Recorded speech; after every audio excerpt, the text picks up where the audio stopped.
welcome to lecture number 8. We are studying the rectifiers and today we'll start the control rectifiers. So first we will go through a in review. हम देख लेते हैं कि हमने क्या अभी तक सर्किट स्टडी की और उनके बेसिक इंपॉर्टेंट कंसेप्ट क्या हैं. फर्स्ट हमने जो स्टडी किया that was single phase uncontrol half wave rectifier with R load. तो वोल्टेज जो है वो हाफ साइकिल अपीयर होता है और कंडक्शन पीरियड है आपका 0 to 2 पाई है. आउटपुट पे जो करंट फ्लो करता है वो 0 to 2 पाई है. ऐसे ही ये आई एस पे बताया वो सेम करंट है दोनों आई नॉट और आई एस. तो आपके पास पाई तक कंडक्शन होती है और वोल्टेज और करंट जो है वो दोनों सप्लाई वोल्टेज और आपके पास आउटपुट करंट जो है या सप्लाई करंट दोनों इन फेज होते हैं. जबकि जब आपने इंडक्टर जो है वो इंक्लूड किया तो उसमें आपने देखा कि इंडक्टर जो है वो जब इंक्लूड होता है तो फिर वो फेज लैग इंट्रोड्यूस करवाता है. और यहाँ पे आप सच देख सकते हैं कि यहाँ पे आपके पास वोल्टेज जो है वो ज़ीरो हो जाती है पाई पे, लेकिन conductor is still continuous, conductor current is still flowing.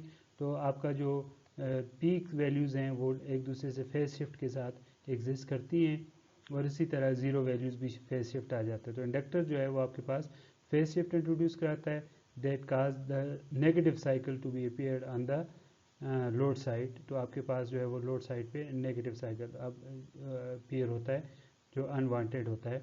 और इंडक्टर की वोल्टेज जो है वो एक पॉजिटिव और नेगेटिव साइकिल पे चली जाती है. दैट मीन्स कि आपका इंडक्टर जो है वो एक दफ़ा चार्ज हुआ और ड्यूरिंग दिस टाइम जब करंट का पीक है, जब करंट ने डिक्रीज़ करना शुरू किया तो उस वक्त जो है वो आपका इंडक्टर की वोल्टेज नेगेटिव थी. ये इसके इंपॉर्टेंट कंसेप्ट है.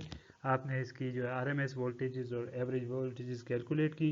अब यहाँ पे आप देख सकते हैं कि दोनों टाइम जो है वो नॉर्मली कंडक्शन पीरियड जो है वो पाई से एक्सटेंड होकर बीटा तक चला गया है, लेकिन फिर भी ये कंप्लीट हाफ साइकिल पे अभी नहीं गया. 2 पाई जो है वो 0 से पाई और पाई से 2 पाई कंडक्शन फॉल नहीं है. नेक्स्ट हमने फुल वेव रेक्टिफायर्स पढ़े तो उसमें आपने दो टाइप्स पढ़ी हुई, सेंटर टैप और ब्रिज रेक्टिफायर. तो हम यहाँ पे सिर्फ ब्रिज रेक्टिफायर को देख लेते हैं, दोनों का वेव शेप सेम होता है.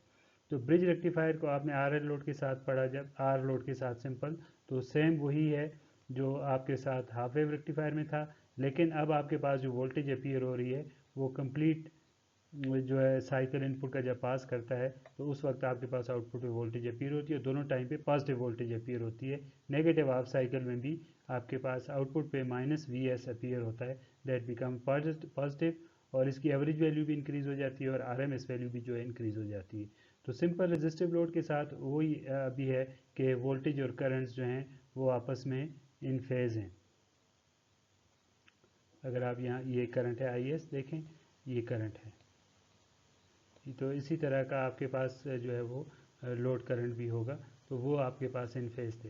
तो अब दूसरा आपने जो कैपेसिटर जो है वो आपने यूज़ किया था इसके लिए कि आपके पास जो है वो आउटपुट वोल्टेज जो है वो स्मूथ होना शुरू हो जाए और आप जो है आउटपुट वोल्टेज जो है वो स्मूथनेस की तरफ, तो इसका रिपल फैक्टर जो है वो कम हो जाता है. ये फिल्टर आपने कैपेसिटर यूज़ किया था.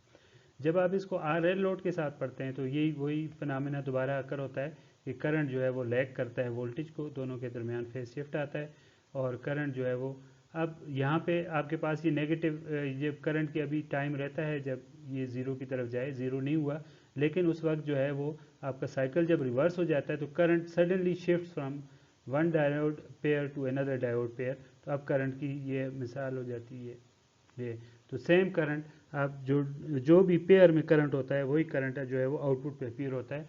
तो टोटल जो आपका करंट था वो अब ये अपीयर हो रहा है. ये देखिए यहाँ पे बजाय ज़ीरो पे जाने के अब ये करंट कभी भी जो है वो ज़ीरो नहीं हुआ. इसमें हमने कंटिन्यूस और डिसकंटिन्यूस दोनों मोड जो है वो स्टडी किए थे. ठीक है, तो अब आपके पास सप्लाई करंट यहाँ पे भी देखें शिफ्टिंग आपको नज़र आ रही है करंट की. तो अब इसमें जो इम्पोर्टेंट कंसेप्ट था वो यहाँ पे हमने एक इंडक्टर प्लेस किया था कि एलसी फ़िल्टर हमने यूज़ किया था बेसिकली. तो एलसी फ़िल्टर का क्या रोल था कि आपका जो इंडक्टर कंपोनेंट है that forces the current to be a constant current. तो वो करंट को कांस्टेंट करता है. जितनी इंडक्टर की वैल्यू आपके पास ज़्यादा होती है आपके पास कांस्टेंट करंट फ्लो करना शुरू करता है. तो जब पॉजिटिव साइकिल आएगा तो आपके पास ये मैं इसके ऊपर इसी के ऊपर बना लेता हूँ. ये पॉजिटिव साइकिल में यहाँ से यहाँ, और फिर नेगेटिव साइकिल में भी आउटपुट पे सेम करंट अपीयर होगा और ऐसे ही करंट जो है वो कंटिन्यूस फ्लो करेगा। तो ये आपके पास बेसिक कंसेप्ट है। तो अभी हमने इसको आगे यूज़ करना है। इन कंसेप्ट को अभी हम रिव्यू नहीं करेंगे, जस्ट हम अब देखेंगे कि कंट्रोल में बेसिक डिफरेंस क्या आता है। तो कंट्रोल में हम जो है वो बजाय डायोड के हम we will use silicon control rectifier, thyristor family का है। ये इसके वी आई कैरेक्टरिस्टिक हैं। तो डायोड के वी आई कैरेक्टरिस्टिक क्या थे वो आपको याद होंगे। डायोड के सिंपल, डायोड जो है जब फॉरवर्ड बायस होता है तो कंडक्ट करता है, और जब रिवर्स बायस होता है तो कंडक्ट नहीं करता। ये वोल्टेज वो बहुत ज़्यादा होती है as compare to this forward conduction voltage. ये 0.3 होती है, 0.3 वोल्ट, 0.7 वोल्ट जो। और इसके जो आइडियल कैरेक्टरिस्टिक थे, आइडियल कैरेक्टरिस्टिक ये थे कि ये डायोड जो है हम इसको इग्नोर करते थे 0.3 वोल्ट को। जब भी फॉरवर्ड बायस हो जाता है diode, that mean it is conducting और acts like an a close switch, और रिवर्स बायस में ये ब्लॉक करता है करंट को और it acts like an open switch. तो अब इसी तरह सिलिकॉन कंट्रोल रेक्टिफायर के भी सिमिलर हैं बिल्कुल, लेकिन अब उसमें सिलिकॉन कंट्रोल में आप देख लें कि अब आपके पास 3 टर्मिनल्स आ गए। ये 4 लेयर डिवाइस है, पी एन डिवाइस है। तो ये आपने लेक्चर 4 में जो है उसका बेसिक कंस्ट्रक्शन स्टडी कर लिया है। तो हम जस्ट यहाँ पे रिव्यू कर रहे हैं कि ताकि आप दोबारा कंसेप्ट क्लियर कर सकें। तो बिल्कुल डायोड की तरह ये कंडक्ट करता है, और जब फॉरवर्ड ब्रेकओवर वोल्टेज पहुंचती है तो ये कंडक्शन जो है वो स्टार्ट हो जाती है, और आप जो है आपके पास ये जो एज ए क्लोज स्विच जो है वो काम करता है। जबकि रिवर्स बायस में इसकी इसी तरह ब्लॉकिंग कैरेक्टरिस्टिक है। अब इसमें आपके पास गेट का जो रोल है वो है ट्रिगरिंग। तो ये इसको किसी भी टाइम पर जब इसके क्रॉस फॉरवर्ड बायस आ जाए तो ये इसको ऑन करा सकता है। अब लेट्स सपोज यहाँ पे देखें, यहाँ पे आपने गेट को ट्रिगर कर दिया, इस पर पल्स दे दी पॉजिटिव, तो ये आप ट्रिगर हो गया और ये ऑन हो गया, ठीक है। और आपने अगर उसका टाइम डिले रखा ट्रिगरिंग में, जितना भी जो हम एक्सट्रीम देख रहे हैं वो ये है कि आपके पास जो है वो ये ट्रिगरिंग है before the forward breakover voltage, जैसे डायोड ब्रेकओवर करता था, ठीक है ना। तो अब उसके इसमें फ़र्क ये है कि ये ब्रेकओवर के बाद जो है वो आपके पास ये वैल्यूज़ जो हैं करंट वोल्टेज की वैल्यू जो है वो फॉरवर्ड ड्रॉप हो जाती है, और अब आपके पास फॉरवर्ड ब्रेकओवर वोल्टेज के बाद कम वोल्टेज पे जो है वो कंडक्शन स्टार्ट होती है। तो ये आपका फॉरवर्ड कंडक्शन का रीजन है, और ये आपके पास रिवर्स रीजन है। तो अब आप जो है वो इसको स्विच की मदद से इसको with the help of that trig, इस स्विच को आप with the help of gate you can switch it on and off, ठीक है। तो अब आपके पास स्विचिंग जो है वो कंट्रोल में रहती है। तो अब आपके पास जो कैरेक्टरिस्टिक होंगे वो कंट्रोल कैरेक्टरिस्टिक होंगे ऑन के। ऑफ की कैपेबिलिटी इसमें उसी तरह जिस तरह डायोड में थी कि जब इसके क्रॉस पॉजिटिव साइकिल हो, पॉजिटिव वोल्टेज हो anode with respect to cathode, और गेट पे पल्स दें तो ये ऑन हो जाएगा, otherwise it will remain off. या अगर आप इसका गेट का नेगेटिव हो विद एनोड नेगेटिव हो विद रिस्पेक्ट टू कैथोड, तो फिर भी ये ऑन रहेगा और ब्लॉकिंग करेगा और as a open switch act करेगा। तो ये रिव्यू हो गया आपके पास। तो अब हम SCR यूज़ करेंगे इंस्टेड ऑफ डायोड। तो SCR की कंडक्शन के दो आपके पास स्टेप्स हैं। तो SCR must be forward bias just like an diode, कि anode is positive with respect to cathode, and the current must be supplied to the gate of the SCR। जो SCR के gate पे आपने जो है वो करंट सप्लाई करना है। तो हम कह सकते हैं कि करंट कंट्रोल जो है वो आपके पास इक्विपमेंट है। अनलाइक डायोड जो है वो SCR उस वक्त कंडक्ट करेगा जब आपके पास गेट पे पल्स आएगी, अदरवाइज ये कंडक्ट नहीं करेगा जैसे डायोड करता था कि फॉरवर्ड बायस में वो कंडक्शन स्टार्ट करता था। तो कंडक्शन जो है वो डिले होती है until the gate current is applied. तो इसको हम कहेंगे ट्रिगरिंग एंगल या फायरिंग एंगल, जो भी एंगल होगा हम उस पर टाइम के हिसाब से ओमेगा टी जो है आपके पास, तो वो एंगल जो है वो हमारा डिले एंगल होगा। और जब एक दफ़ा SCR आपके पास कंडक्ट कर जाता है, और अगर आप गेट करंट को रिमूव भी कर देते हैं तो फिर भी SCR जो है वो कंडक्टिंग स्टेट में रहेगा। तो first we will go for the half wave control rectifier with resistive load and then with जो है वो RL लोड। तो आपके पास ये देखें, ये सप्लाई वोल्टेज का पॉजिटिव हाफ साइकिल आ गया, दैट मीन्स कि ये टर्मिनल पॉजिटिव है और ये टर्मिनल नेगेटिव है। सिर्फ डिफरेंस अब आपके पास क्या आ गया कि डायोड की जगह पे यहाँ पे अब आपके पास SCR है जिसके 3 टर्मिनल्स हैं, anode, A for anode, K for cathode और G फॉर गेट। तो अब आप गेट पे जो है वो करंट सप्लाई करेंगे तो ये ऑन होगा। अब ये देखें कि आउटपुट पे वोल्टेज दिखाई हुई है। जब तक गेट पे पल्स नहीं देंगे आप तो ये ऑन नहीं होगा। तो ये गेट पे हमने किसी टाइम या एंगल अल्फ़ा पे हमने पल्स दी तो ये जो है वो ऑन हो गया और इसने कंडक्शन स्टार्ट कर ली। ये कंडक्शन जो है वो पाई तक कंटिन्यू रहेगी। पाई पे जाके आपके पास ये टर्मिनल जो है वो नेगेटिव हो जाता है और ये टर्मिनल जो है पॉजिटिव हो जाता है। तो इस मीन्स कि अब आपके पास SCR जो है वो आपके पास SCR रिवर्स बायस हो गया है। अब ये कंडक्शन नहीं करेगा। तो ये चूंकि रेजिस्टिव लोड है तो इस पाई के बाद आपके पास कोई भी कंडक्शन नहीं होगी। ये just like simple half wave uncontrolled rectifier की तरह है, लेकिन डिफरेंस जो है वो आपके पास यही है कि जब तक आप इसको पल्स नहीं देंगे उस वक्त तक ये ऑन नहीं होगा। अब वोल्टेज जो SCR के क्रॉस है, जब तक ये ऑन नहीं होगा, एज ए ओपन स्विच होगा, तो हमने वो बेसिक जो सर्किट पढ़ा था, सप्लाई वोल्टेज एंड स्विच, जब स्विच ओपन होता है तो सारी की सारी वोल्टेज उसके क्रॉस से पेयर होती है और यही फिनोमेना यहाँ पे भी है। अब स्विच ऑन नहीं है तो ये वोल्टेज स्विच के क्रॉस से पेयर होगी, लोड पे वोल्टेज जीरो होगी।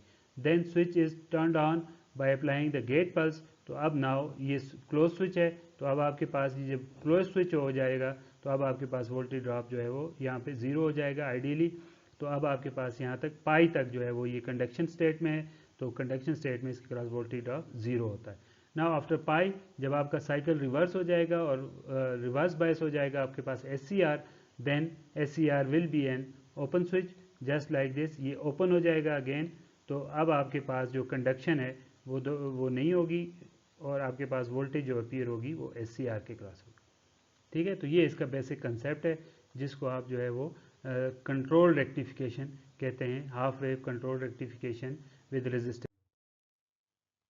ये नेगेटिव हाफ साइकिल की डिटेल टाइम पीरियड जो है वो अल्फ़ा टू पाई है कंडक्शन का, वो इसमें आप देख सकते हैं। तो अब आप इसी तरह सेम वही प्रोसीजर है, आप एवरेज वैल्यू कैसे निकालते हैं, 1/t 0 to t Vm sin omega to टी। तो जो कंडक्शन का टाइम है वो अब आपके पास फ्रॉम अल्फ़ा टू पाई है, अल्फ़ा टू पाई। ठीक है, तो आप जो ये टाइम लेंगे फ्रॉम अल्फ़ा टू पाई, इसके अलावा जो वैल्यूज़ हैं वो ज़ीरो हैं। तो ये अब अल्फ़ा पे डिपेंडेंट होगा कि इसकी वैल्यू क्या होगी। अगर आप इसको जो है वो सिंपल जो है अल्फ़ा को ज़ीरो पे कंडक्ट करवा दें एट एंगल ज़ीरो, तो ये सिमिलर रिजल्ट आएगा Vm/पाई जो आपके पास अनकंट्रोल्ड रेक्टिफायर में आया था। तो अब आप इसका एवरेज वैल्यू को आउटपुट पे कंट्रोल कर सकते हैं। जो शुरू में हमने कहा था कि हमारे पास आउटपुट पे वोल्टेज जो है वो कंट्रोल होनी चाहिए जब हम इसको इनपुट की से देख सकें। तो अब आप एवरेज वैल्यू जो है वो चेंज कर सकते हैं जो हमने एग्जांपल की थी। इसी तरह DC करंट निकाल लें और VRMS करंट निकाल लें। ये आप सिंपल वही कैलकुलेशन है, जस्ट इसमें इंपॉर्टेंट ये है कि आपका जो कंडक्शन का टाइम है वो अल्फ़ा टू पाई है, तो इसी दौरान आप इसको इंटीग्रेट करेंगे। अब आप जो है वो इसका magnitude of the output voltage ये कंट्रोल हो सकता है फायरिंग एंगल से। जितना आप फायरिंग एंगल को डिक्रीज़ करेंगे जो वोल्टेज जो है वो लोअर होती जाएगी, एवरेज वैल्यू जो है वो लोअर होती जाएगी इसकी। और अगर फायरिंग एंगल को आप डिक्रीज़ करेंगे, ज़ीरो पे करेंगे, तो जस्ट लाइक ये आपके पास अनकंट्रोल्ड रेक्टिफायर की तरह आउटपुट देगा। जो मैक्सिमम आउटपुट वोल्टेज आप आउटपुट पे ले सकते हैं वो वही है कि आप इसको ज़ीरो पे फायर करें। तो ज़ीरो पे फायर करेंगे तो Vm/पाई आएगी फ्रॉम दिस इक्वेशन। ठीक है, और ये हाफ वेव डायोड सर्किट वाली वोल्टेज है।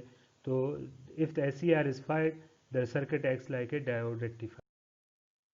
ये इसकी एग्जांपल है। आप मुख्तलिफ वैल्यूज़ पे जो हैं वो आपने इसके अल्फ़ा की देख ली हैं ताकि आपको कंपैरिजन हो कि आप आउटपुट पे जो है वो पावर उसको कंट्रोल कर सकते हैं। और आपके पास 1 वोल्ट सोर्स है, 120 वोल्ट का, तो ये 120 वोल्ट का सोर्स है। ठीक है ना। तो अब आपके पास जब मेंशन नहीं होता दैट मीन्स कि ये VRMS है, तो आप इसको V मैक्सिमम में आपने कन्वर्ट किया। ठीक है, ये 170 वोल्ट आ गया। एवरेज वैल्यू आपने फार्मूला यूज़ करके कैलकुलेट कर ली। तो पावर DC जो है V0 DC voltage square divided by current. तो यहाँ से आप देख सकते हैं कि आपके पास क्या वैल्यूज़ आएंगी। तो अगर अल्फ़ा की वैल्यू ज़ीरो है तो V0 की वैल्यू चेंज होगी, V0 की वैल्यू चेंज होगी तो PDC की।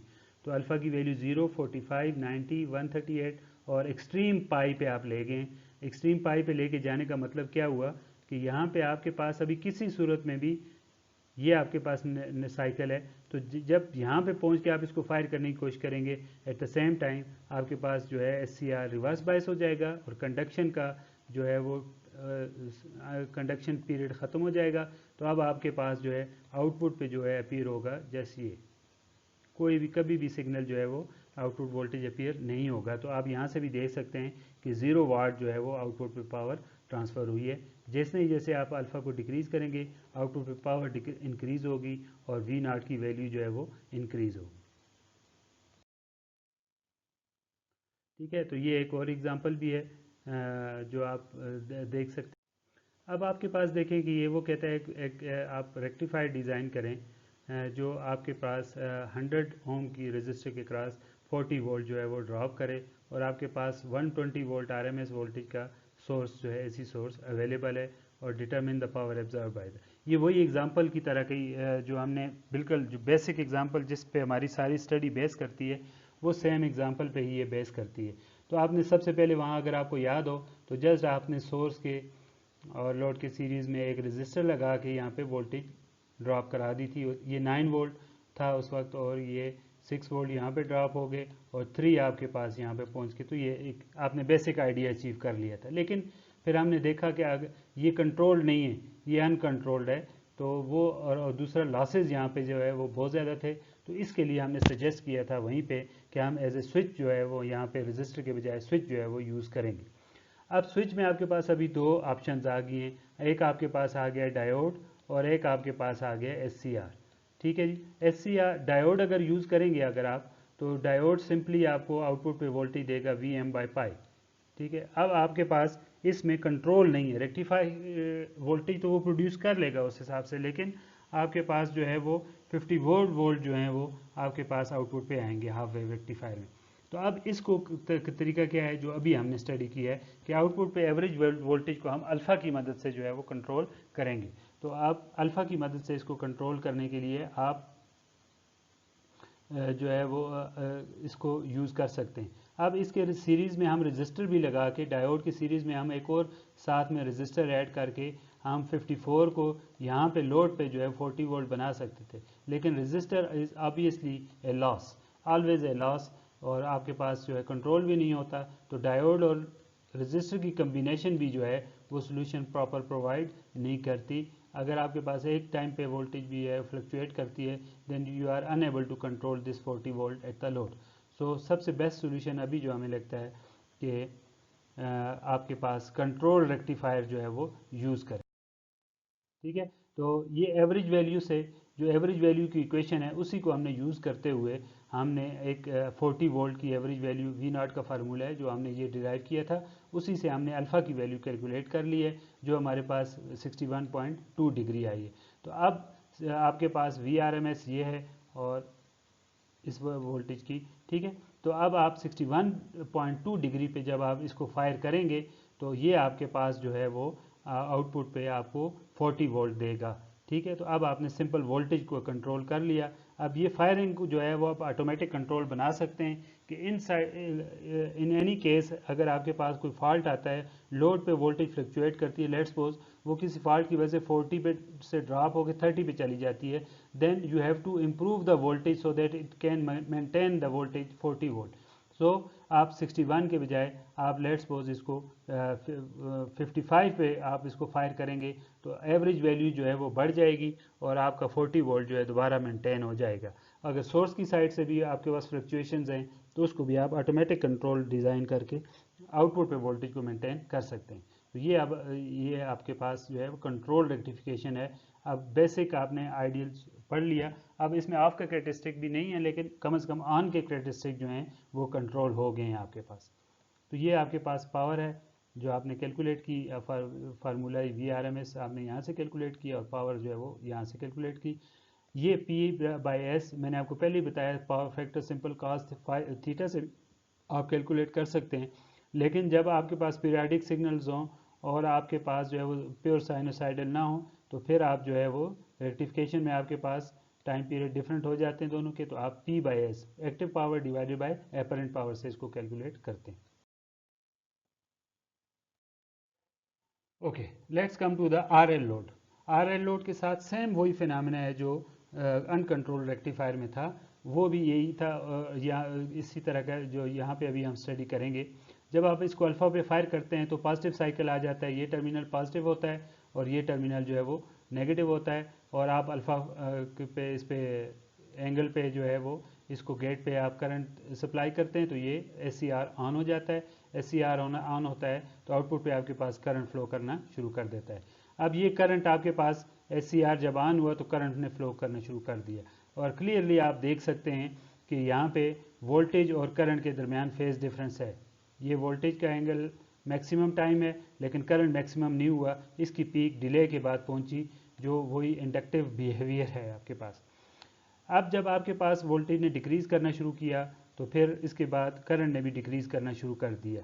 ये देखिए करंट जो है वो डिक्रीज कर रहा है, लेकिन आपके पास जो है, अब आपके पास जब करंट डिक्रीज करेगा तो दैट मीन्स कि आप करंट डिक्रीजिंग है तो VL is equal to LDI/dt, current decreasing होगा तो ये आप इसका वोल्टेज जो है वो रिवर्स हो जाएगा। अब स्टिल जो है वो करंट जो है वो फ्लो करता रहेगा इसमें डायोड में SCR में, और इसको ऑन रखेगा, और दैट्स वाई आउटपुट में जो वोल्टेज आएगी जो पहले थी कि नेगेटिव साइकिल भी आप दोबारा अपीयर हुआ यहाँ पे, ये नेगेटिव साइकिल है जो दोबारा अपीयर होगा, और ये उस वक्त तक अपीयर होगा जब तक आपका इंडक्टर का एनर्जी जो है वो ज़ीरो नहीं हो जाती और करंट सीज नहीं हो जाता, उस वक्त तक कंडक्शन जो है वो कंटिन्यू रहेगी। तो जब तक आपने फायरिंग नहीं की डायोड वोल्टेज, उस वक्त तक SCR ने कंडक्ट नहीं किया, डायोड के क्रॉस वोल्टेज अपीयर हुई, अल्फ़ा पे आपने उसको कंडक्ट किया, then it will continue conducting till beta, ये जो हमारे पास बीटा था, जो ये टाइम था, ये बीटा तक कंडक्शन करेगा तो डायोड के SCR के क्रॉस कोई वोल्टेज अपीयर नहीं होगी। Then it will stop conducting when current is cease, जो एनर्जी की वजह से इंडक्टर की एनर्जी की वजह से फ्लो करेगा, then it will develop a voltage across an SCR, तो अब वोल्टेज जो है ओपन स्विच होगा तो वोल्टेज इसके क्रॉस अपीयर होगी और यहाँ तक अपीयर होगी जब तक कि ये दोबारा ऑन स्टेट में अल्फ़ा पे चला नहीं जाता। तो that is the complete description of the positive half cycle और नेगेटिव हाफ साइकिल। अल्फ़ा के बाद चूंकि ये पोलैरिटी जहाँ पे चेंज हो गई थी तो ये अब जो है वो ऑफ स्टेट में चला गया है, तो अब आउटपुट पे कोई भी वोल्टेज आपके पास अपीयर नहीं होगी, यहाँ पे V0 जो है वो ज़ीरो हो जाएगा। तो अब आपका कंडक्शन फेज जो है फ्रॉम अल्फ़ा टू बीटा है, ठीक है। तो पहले 0 टू बीटा था अनकंट्रोल्ड रेक्टिफायर में, यहाँ अल्फ़ा टू बीटा हो गया। ये आप सारे पॉइंट्स जो हैं वो ज़रूर जो है वो मेंशन करें, वो हमने ऑलरेडी जो है वो स्टडी किए हुए हैं। अब उसी तरह जो जैसे हमने पहले जिक्र किया था कि ये अब इंडक्टिव रिस्पांस है, तो इंडक्टिव में आपके पास फोर्स करंट भी होगा और नेचुरल रिस्पांस करंट भी होगा, तो ये आपके पास फोर्स रिस्पांस करंट और नेचुरल रिस्पांस करंट का सम है, और ये आपके पास उनकी वैल्यूज़ थी जो वहाँ पे आपने इक्वेशंस डेवलप की थी। अब ए जो है वो आपके पास कांस्टेंट है और उसको जो है दोबारा आपने इसको कैलकुलेट करना है, और वो अब हम करते हैं कि इनिशियल वैल्यू से जैसे हमने पहले किया था। तो अब इनिशियल वैल्यूज़ जो हैं वो आपके पास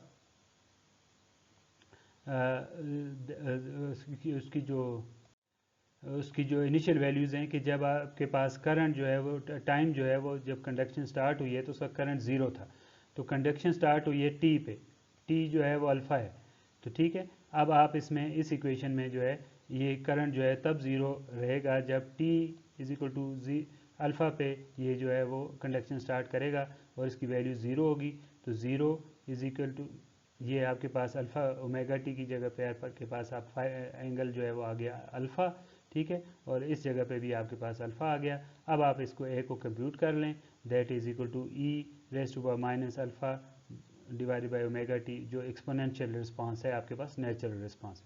तो टोटल करंट जो है वो आपके पास ये होगा, it will flow from alpha to beta, ठीक है, ये आपका पॉइंट बीटा है आफ्टर पाई, तो ये फ्रॉम अल्फ़ा टू बीटा जो है इसकी कंडक्शन होगी, अदरवाइज ये जो है ज़ीरो होगा, और ये आपको ये बता रहा है ये टाइम, ये from alpha to beta current की वैल्यू यहाँ तक साइनोसाइडल प्लस एक्सपोनेंशियल टर्म्स दोनों आएंगी, ये बीटा पे आके ज़ीरो होगा, और इसके बाद जो है वो from beta two 2 pi plus alpha ये ज़ीरो रहेगा। अल्फ़ा जो है वो फायरिंग एंगल है और बीटा जो है वो एक्सटेंशन एंगल है जो हमने ऑलरेडी डिस्कस किया हुआ है, ठीक है जी। तो अब आप उसी तरह बीटा कब ज़ीरो होगा, ये एंगल जो है बीटा के बाद जो है वो ज़ीरो होगा, बीटा टू अल्फ़ा। तो इसको हम सॉल्व कर सकते हैं। तो ये आपका जो है वो बीटा की वैल्यू आपके पास आ जाएगी, और बीटा माइनस अल्फ़ा ये आपका का जो है वो कंडक्शन एंगल है, बीटा माइनस अल्फ़ा। ये आपके पास बीटा है और ये आपके पास अल्फ़ा है। तो ये जो दरमियान का टाइम पीरियड है जो उसको आप कहेंगे गैमा, ये आपके पास गैमा आ गया। ये टाइम ये यहाँ से लेके फ्रॉम अल्फ़ा टू बीटा, ये आपके पास गैमा है। ठीक है जी, इसको कहते हैं कंडक्शन एंगल। इसी तरह जैसे प्रीवियसली किया, इसकी आप एवरेज वैल्यू भी कैलकुलेट कर सकते हैं। वही फार्मूला है फ्रॉम 1/t 0 to t। तो 0 to t में अब आपके पास 0 to अल्फ़ा कंडक्शन नहीं है, और पाई टू देन अगेन आपके पास आफ्टर पाई जो है वो कंडक्शन नहीं है, अगेन अप टू अल्फ़ा। तो आपका जो कंडक्शन पीरियड है गैमा वो अल्फ़ा टू बीटा है। तो अल्फ़ा टू बीटा जो है वो आप इसको इंटीग्रेट करें, आप इसकी वैल्यू जो है वो आपके पास आ जाएंगी। देन अगेन आप जो है वो एवरेज करंट भी जो है वो निकाल सकते हैं। ठीक है, तो एवरेज करंट आपके पास ये आ जाएगा।